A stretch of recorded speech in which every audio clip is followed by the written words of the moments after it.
Bonsoir à tous et bienvenue sur le plateau d'Un cœur qui écoute, votre émission de spiritualité. Aujourd'hui, je vous invite à faire un tour plutôt dans l'Est de la France en compagnie de Bernard Streit. Bonjour Bernard. Bonjour. Vous avez notamment publié un livre qui s'appelle « L'ambition de la fraternité, ma vie, mes combats ». Et en dessous, il y a comme un bandeau qui indique qu'un entrepreneur et son village agissent pour le handicap. Un livre paru aux éditions des Clés de Brouwer. Vous allez nous raconter tout ça et nous raconter surtout que tout ça, c'est pas fait juste avec vos petits bras, mais parce qu'il y avait le bon Dieu derrière. Juste avant, comme tout le monde, je vous invite à nous lire un extrait de texte de votre choix.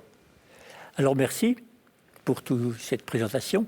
Et je vous propose de lire un petit bout du prologue qui ouvre ce livre.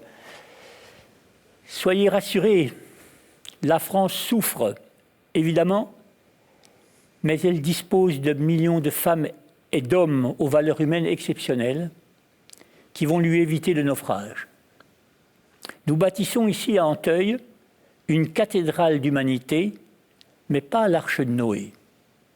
Vous êtes très nombreux à vous associer à cette fabuleuse aventure. À l'heure où j'écris, plus de 1000 personnes sont adhérentes et donateurs.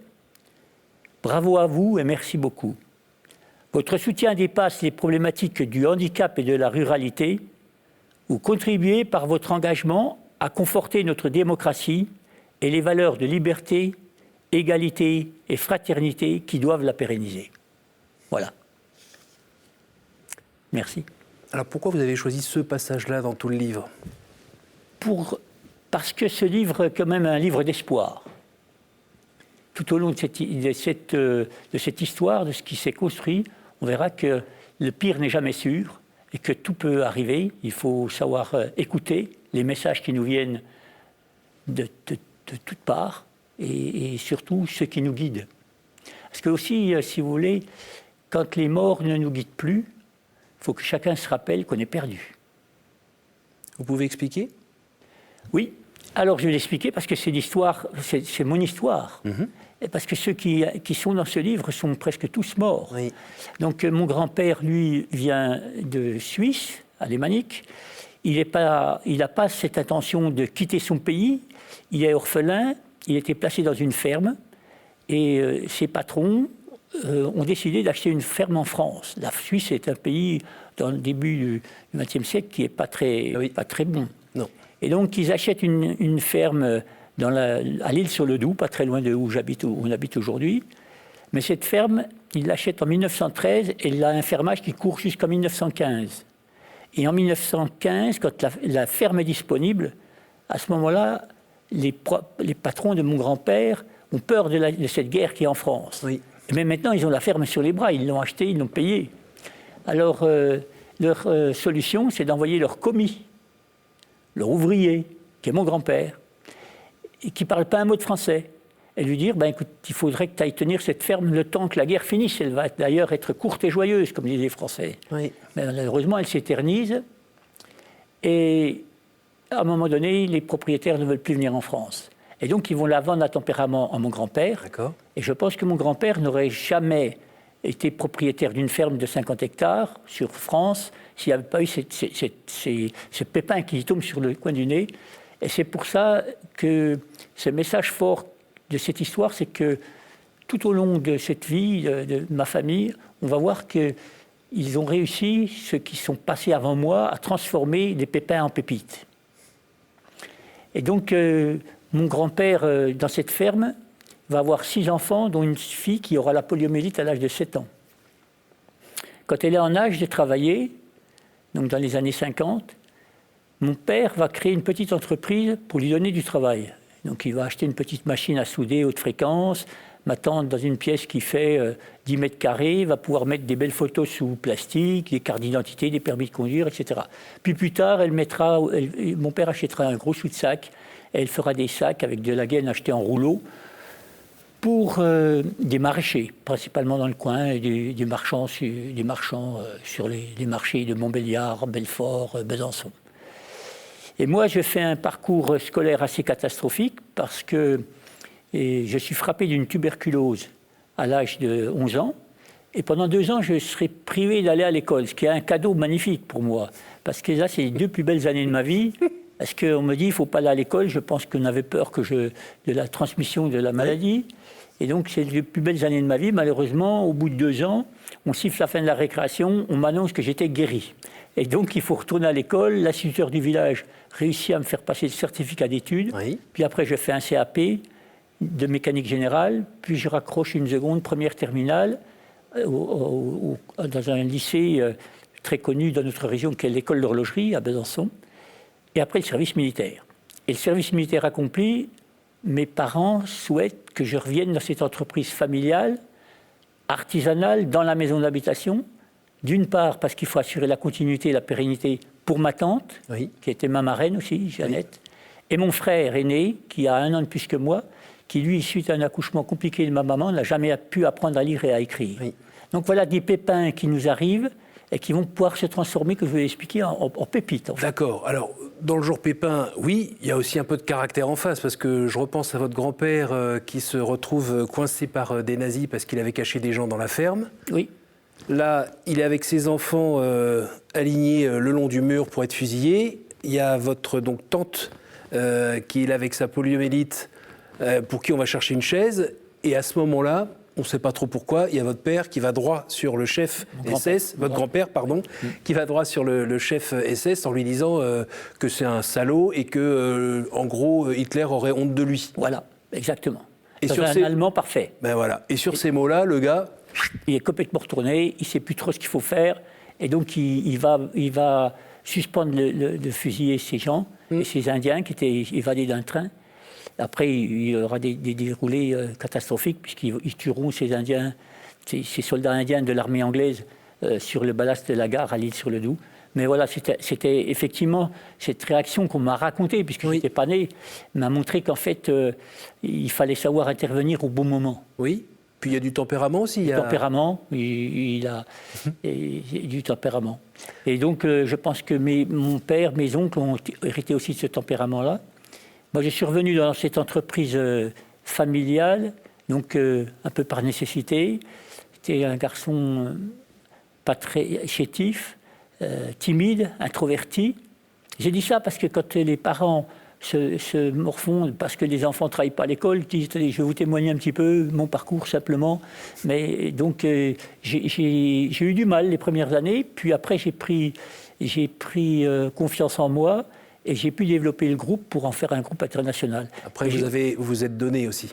Ah, j'ai donné toute ma... Vous êtes donné à tel point que vous avez fini par être entrepreneur de l'année dans les années 90 Oui, 96 même. 96. Et si vous voulez, ce qui m'aide beaucoup aujourd'hui et ce qui m'a amené aussi à écrire, c'est que même si cet aspect spirituel se voit peu dans mon livre, c'est qu'en fait j'ai toujours eu le sentiment d'être guidé.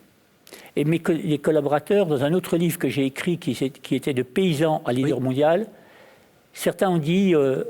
à des journalistes qui interviewaient, Bernard, s'il y avait 10 portes à ouvrir, il en ouvrait la bonne. Et j'ai dit oui, c'est vrai, mais parce que je n'ai pas de mérite, parce que j'étais guidé. Alors ça, c'était le premier réveil à la spiritualité pour moi. Comment ça se fait qu'à un moment donné, j'ai des idées qui perforent d'un seul coup directement dans mon cerveau. Alors dans la famille, il y a un héritage plutôt protestant ? Alors, du côté de mon père, on est protestant, et du côté de ma maman, on est catholique.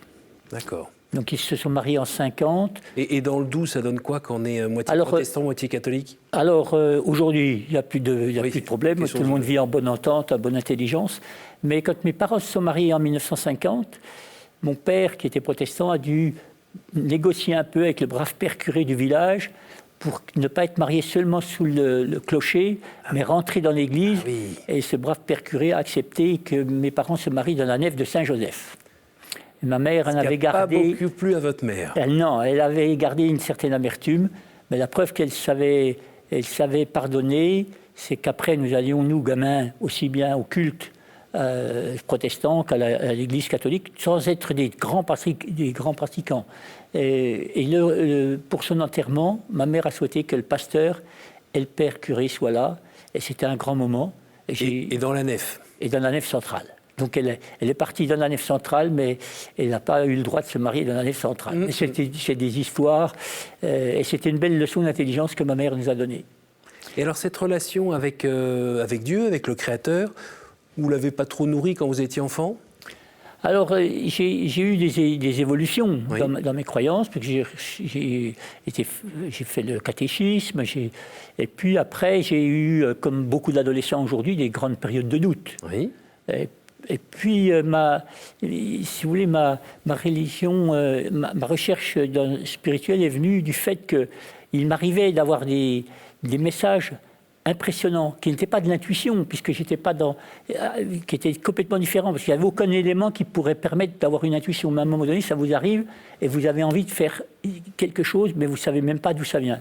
Et ça m'a permis de creuser et de comprendre à un moment donné qu'il y avait quelque chose de bien plus grand que moi, qui me dépassait. Et pourquoi il guidait moi, ça j'en sais rien, mais ça a éveillé ma démarche de spiritualité et de rapprochement avec la religion chrétienne. Et le sentiment de gratitude que ça pouvait faire naître chez vous, comment vous le viviez? Ben, c'était dans un premier temps troublant, Oui. parce que c'est pas évident. Oui. Et donc j'ai souvenir d'une petite histoire avec quand le groupe était déjà devenu international. Un jour, en arrivant, en garant ma voiture sur le parking au siège, d'un seul coup, on avait des difficultés avec un gros client, me vient spontanément l'idée qu'il fallait l'appeler à ce moment-là pour lui dire ça et ça. Donc, je vais voir notre directeur général, et puis je lui dis, écoute, il faudrait appeler monsieur un tel et lui dire ça et ça. Ben, il me dit, mais pourquoi tu veux faire ça? Ben, j'ai dit, j'en sais rien, parce qu'il y a 3 minutes, j'étais encore dans ma voiture, je n'avais pas pensé une minute à ça. Et maintenant, j'y pense à ça et je ne peux plus. C'est plus fort que moi. Alors, à bout d'arguments, il me dit bon, bah, je vais l'appeler pour finir, puisque tu veux. Bon, alors il appelle et effectivement, tout se solve. Et après, il vient me voir et me dit écoute, bon, je comprends, cette affaire est ton entreprise, tu n'es pas obligé de me raconter tous les détails, mais je suis quand même un peu froissé que tu ne me fasses pas confiance pour me dire pourquoi. J'ai dit, mais parce qu'il était très cartésien. J'ai dit, mais je n'en sais rien. Oui. Et pour lui, qui était un garçon qui avait fait des grandes études, qui était son cerveau est un ordinateur, il n'était pas capable de comprendre ça. C'était impossible pour lui. Et moi, je ne pouvais pas lui expliquer pourquoi. Mais vous voyez, et tout au long de ma vie, ça a été ce cheminement-là. Et à partir de quand vous avez reconnu que ce plus grand que vous était Dieu, tout simplement? Alors, je n'arrive pas à mettre le moment exact de tout ça, mais c'est venu progressivement en comprenant qu'il y avait des choses qui se passaient qui dépassaient ma compréhension. Et après, en repensant, en écoutant les messages du Christ, se rendre compte qu'en fait, il y avait beaucoup de choses, des messages du Christ qui étaient très évidents. Je vais vous citer un exemple. En 2000, je suis invité par une organisation des patrons chrétiens. Oui. Et donc le groupe a déjà pris de l'ampleur. Et puis c'est 2000, c'est à Strasbourg.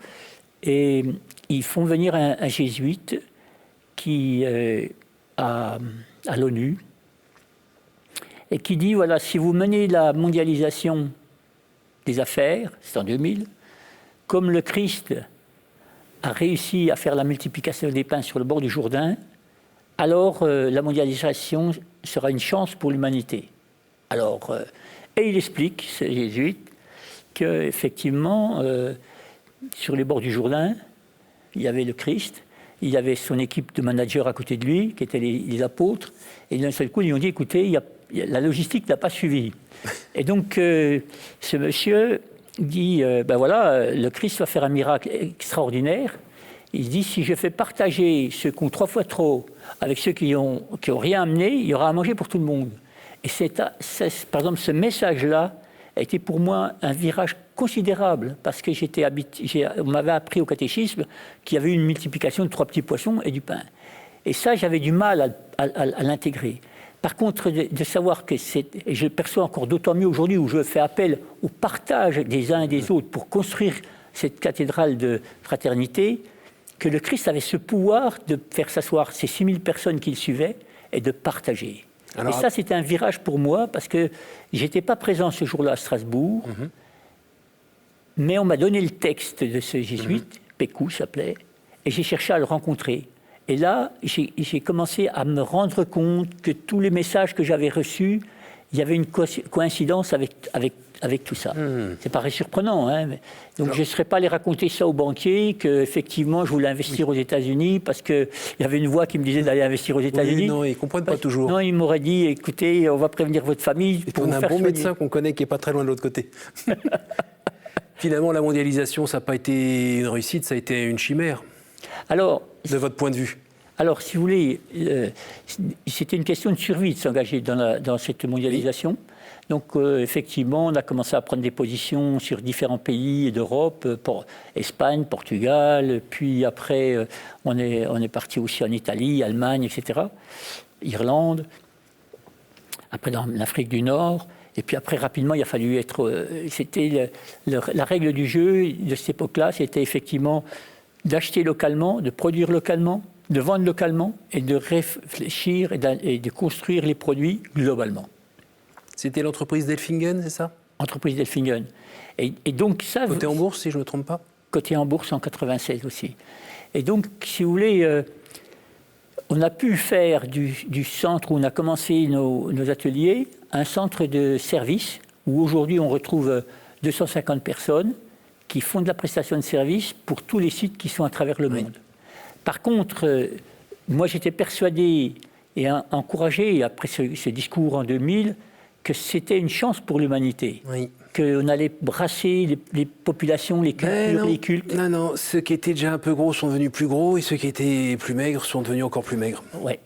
Et donc ça, dans cette vie à vitesse excessive, je n'avais pas perçu tout ça. Oui. Et quand ma deuxième vie va commencer, après, on en parlera tout à l'heure de cette association, je me rends compte que tout a disparu dans nos campagnes.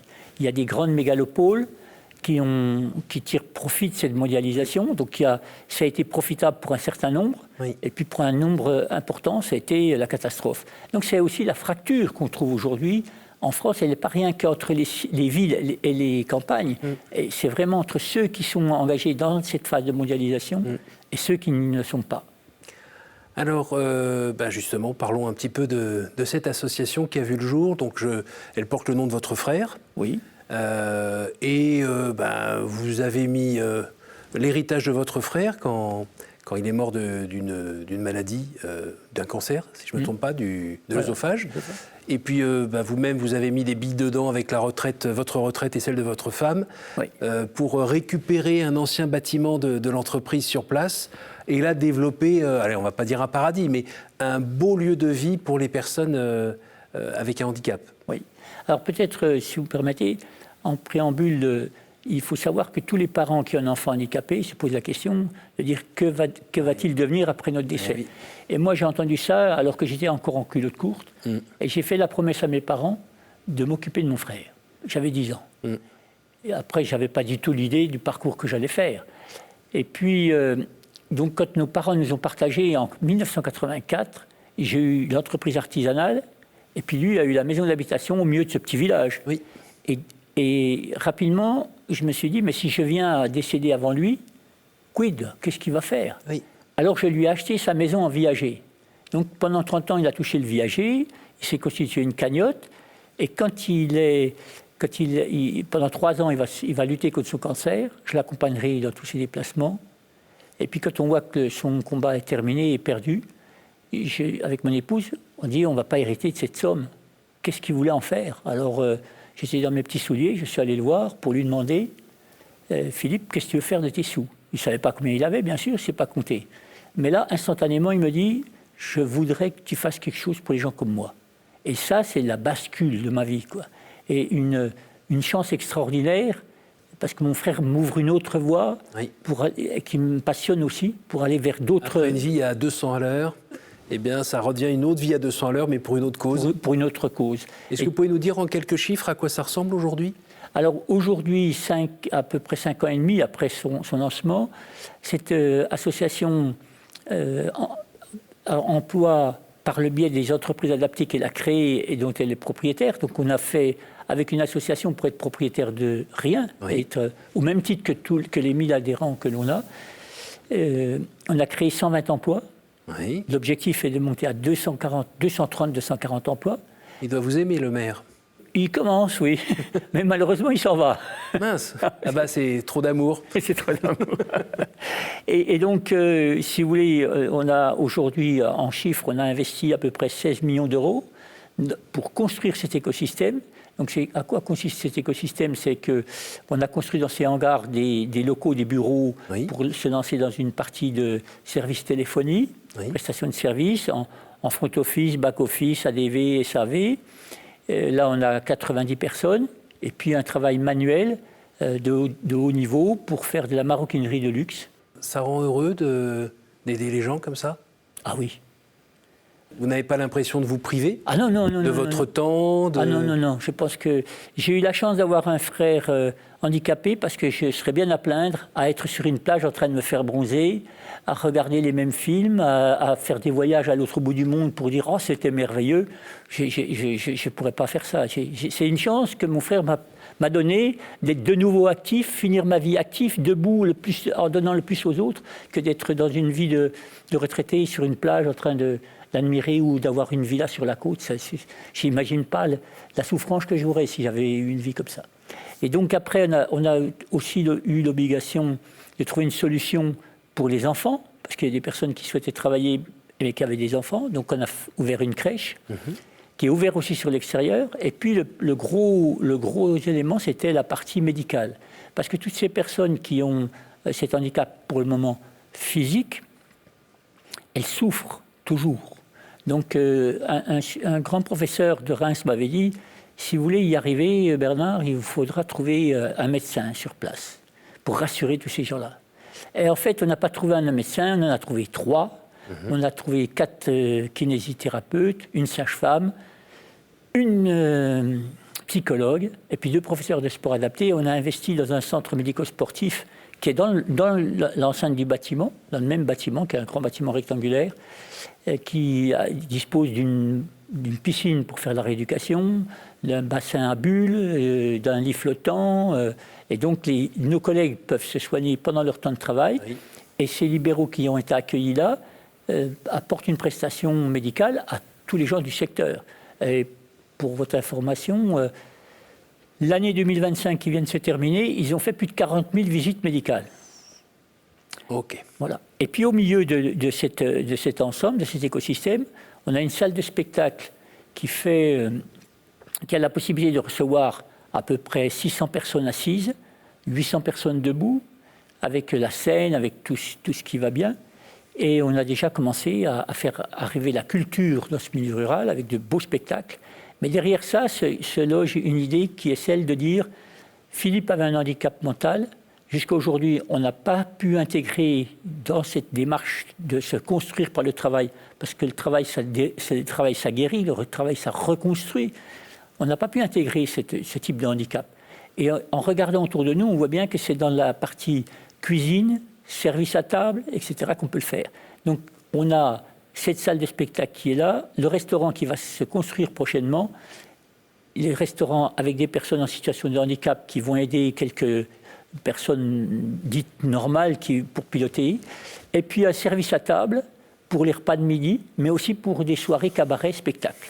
Eh ben, quel programme! On voit que toute votre intelligence et tout votre cœur et votre esprit d'entrepreneur sont focalisés sur ce bébé à encore développer et qui doit grandir. Alors, c'est pour ça que je dis on fait une cathédrale, parce que une cathédrale, ça ne s'est pas fait en une génération, exactement. Ça s'est fait en plusieurs générations. Alors on arrive déjà à la fin de cette émission, c'est le moment des questions courtes, réponses courtes. Si vous pouvez me dire un chiffre entre 1 et 10, s'il vous plaît. 7. Si vous pouviez rencontrer un personnage de la Bible, qui serait-ce et que lui demanderiez-vous? Saint Paul. Qu'est-ce que vous lui demanderiez? Comment il a géré sa contradiction avec Saint-Pierre? À nouveau, entre 1 et 10. La 8.